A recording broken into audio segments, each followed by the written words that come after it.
Welcome to Spa-Francorchamps, the track for this week's daily race B. This video is slightly different from my previous video. We're going to do a lap guide and most of all a lap review.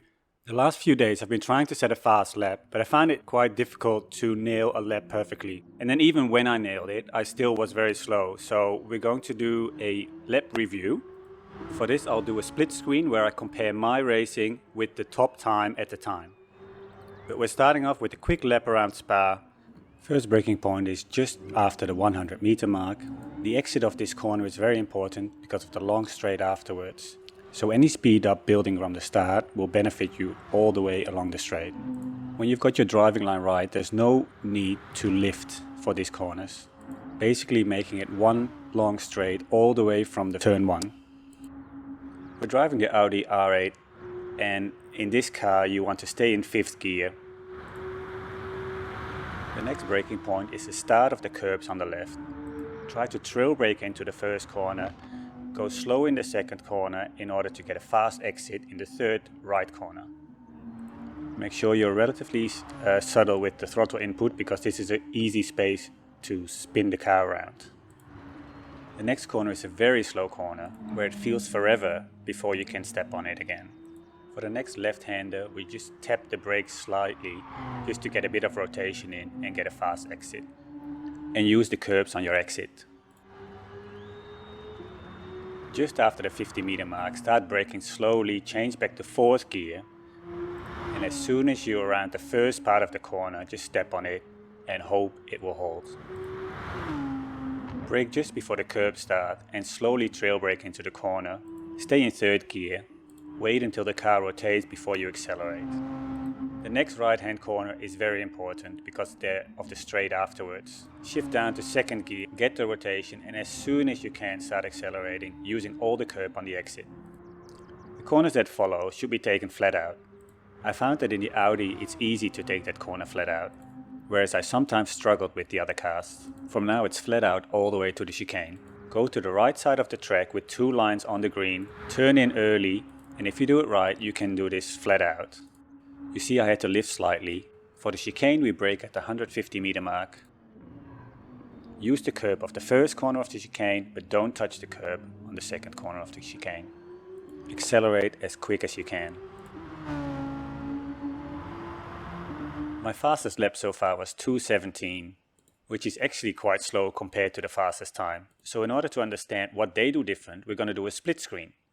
For this I downloaded the replay of the fastest guy at the time and see how we compare with their driving lines, acceleration points, etc. Starting at the finish line we can see that the speed at which we start the lap is the same. To each of the corners I will slow down the footage so we can easily pick up all the brake markers and acceleration points.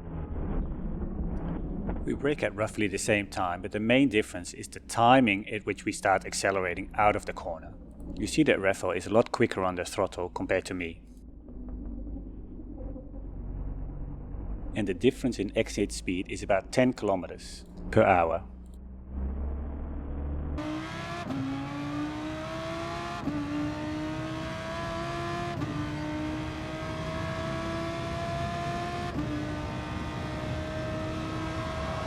We roughly take the same line and we are both, of course, able to accelerate all the way through. And we have relatively similar exit speeds actually. And coming to sector 1, we can see that we have only lost 3/10, which is actually quite good because in total we have lost, we're losing 2.5 seconds. So that means in the next 2 sectors we're going to lose a whopping 2.2 seconds. The next few corners we see that we both have very different lines and his line obviously is a lot quicker. He trail brakes a lot later into the corner, then keeps the speed down for the left turn, sticking to the left side of the track, which allows him a way better entry into the last right hand corner, and therefore he's able to accelerate a lot quicker compared to my line.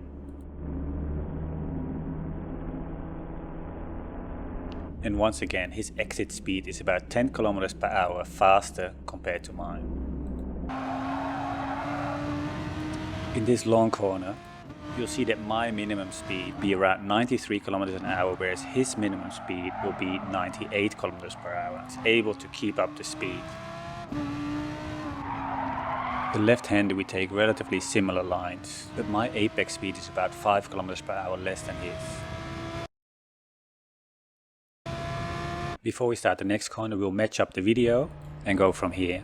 Both braking at the same time, but once again he is able to carry a lot more speed through the corner. He takes the corner a little bit wider, steers in a little bit later.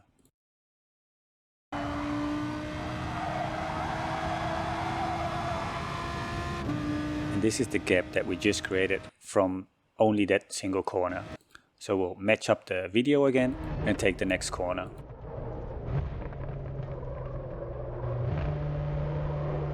His apex speed is about 5 kilometers faster than me, but it's good to see that we take relatively similar lines, so I don't think I'm losing too much time in this corner.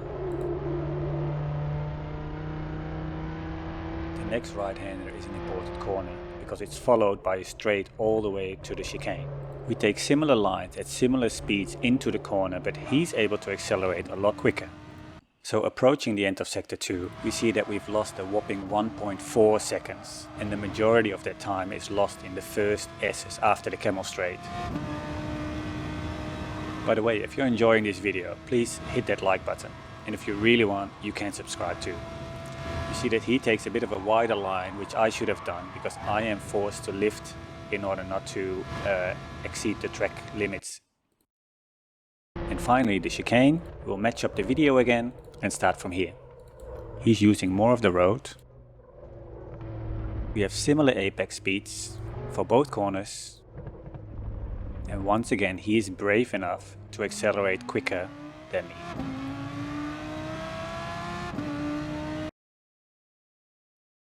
I think all in all, reviewing it like this is very helpful. I've learned a lot. I definitely understand now better where I can gain more time. Hopefully you have learned a thing or two as well. Knowing where I can improve, I will now go back to the game and see if I can set a faster lap. And I'll end the video with the full speed version of my lap using bumper cam. Enjoy! And don't forget to hit that like button. I'll see you in the next video.